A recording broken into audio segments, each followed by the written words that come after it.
Tripura info news update. আমরা যদি ADC প্রশাসনে আসি, জনগণের টাকা জনগণের জন্যই খরচ করব, নমিনেশন দাখিল করে এমনই দাবি জানালেন এডিসির 13 ও 14 নম্বর আসনের প্রার্থীরা। শুক্রবার ত্রিপুরা স্বশাসিত জেলা পরিষদের নির্বাচনে এডিসির 13 নম্বর শিবনাথ মাকারি এবং 14 নম্বর বোধজমনগর ওয়াকিনগর কেন্দ্রের সিপিআই-এম প্রার্থী অমূল্য দেব বর্মা ও সঞ্জিত দেব বর্মা মোহনপুর মহকুমা শাসকের কার্যালয়ে নির্বাচন আধিকারিকের কাছে তাঁদের মনোনয়নপত্র দাখিল করেন। এ সময় বামুটিয়ার বিধায়ক নয়ন সরকার সহ সিপিআই-এম এর নেতাকর্মী ও সমর্থকেরা প্রাকৃতিক দুর্যোগ উপেক্ষা করে মিছিলের মাধ্যমে মনোনয়ন দাখিল করেন।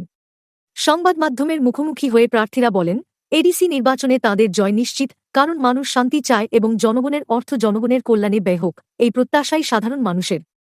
তারা আরও বলেন, এডিসি প্রশাসনে এলে জনগণের কল্যাণে যা যা করণীয় সবই বাস্তবায়ন করা হবে।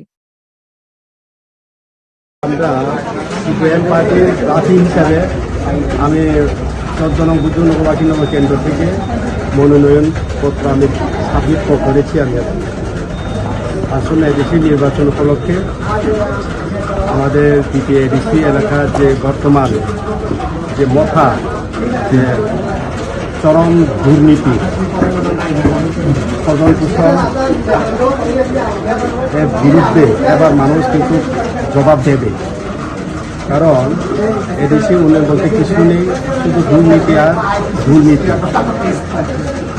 তাদের যে গত 2021 সনে এখানে ত্রিপুরা যে স্লোগান তুলে তারা গ্রেটার ত্রিপুরাল্যান্ড ত্রিপুরা একর সহ বিভিন্ন দাবি নিয়ে তারা যেভাবে পঞ্চায়েত নাম দিয়ে উপজাতিতে তারা এখানে যে কথা দিয়েছিল তারা কোনোটাই তারা একটা দাবিও তারা কেন্দ্র থেকে তারা আনতে পারেনি। এর জন্য আমাদের উপজাতি এলাকাতে এখন মথার বিরুদ্ধে মানুষ একদম সাইলেন্ট মুডে আছে।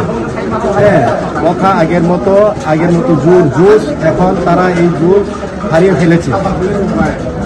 হ্যাঁ, এবারের ভোট একটা মিরাকলের ভোট হবে, মানুষ জবাব দেবে ভোটের মেশিনে।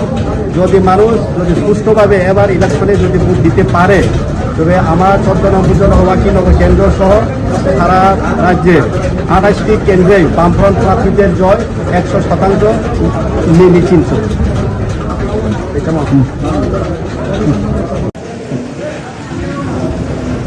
আজকে যে আমাদের নমিনেশন সাবমিট হয়েছে, আমরা পূর্ণ আশাবাদী যে 13 শিবনাথ মাকারি বিধানসভা কেন্দ্রে এডিসি যে নির্বাচন, এই নির্বাচনে আমাদের জয় সুনিশ্চিত।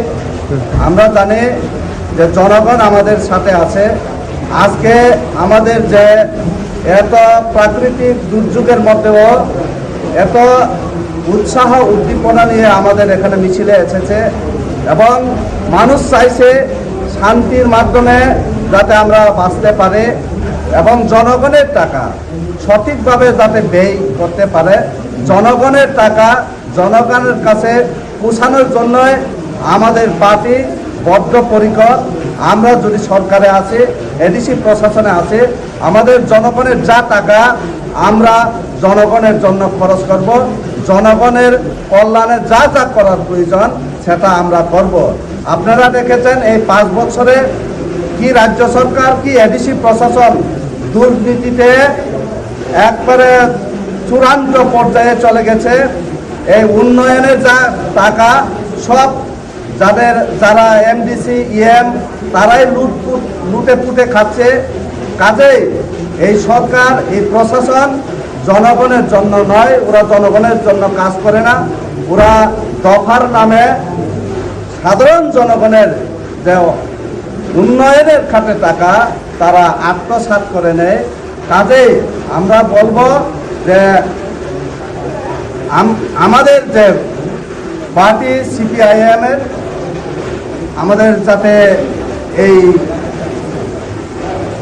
এডিসি নির্বাচনে বিপুল ভোটে জনগণ আমাদেরকে জয় করবে সেটা নিশ্চিত।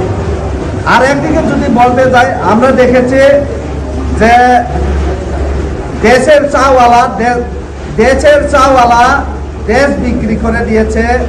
হ্যাঁ, যে যে দল রিজার্ভেশন এসটি এসসি যে সংরক্ষণের পদ্ধতি যে দল বিলুপ্তি করতে চায় সেই দলের লগে আমাদের রাজ্যের আঞ্চলিক দল এখন জোট হতে যাচ্ছে। কাজে ওরা আমাদের কাজ, ওরা জনগণের কাজ করবে না, ওরা মানুষকে বিভ্রান্ত করে মানুষের যে খাদ্য, বাসস্থান, কর্মসংস্থান সবটাই নষ্ট করে দিচ্ছে। কাজে আমরা বলবো যে আমাদের বামফ্রন্টের প্রার্থী যারা আছে তাদেরকে বিপুল ভোটে জয় করিয়ে যাতে জনগণের জন্য কাজ করতে পারে, এই কাজ আমাদের জনপ্রিয়, আমাদের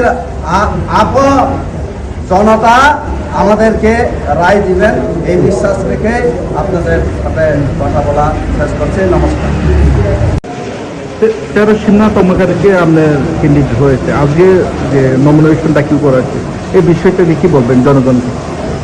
আমরা আজকে যারা সিন্না তমাকারি কেন্দ্রের যে নমিনেশন পেপার আমরা সফলভাবে মিছিল করে আমরা জমা দিয়েছি। হ্যাঁ, আমাদের আজকের যে জমা সেটা আমাদের এখনই শেষ হয়েছে।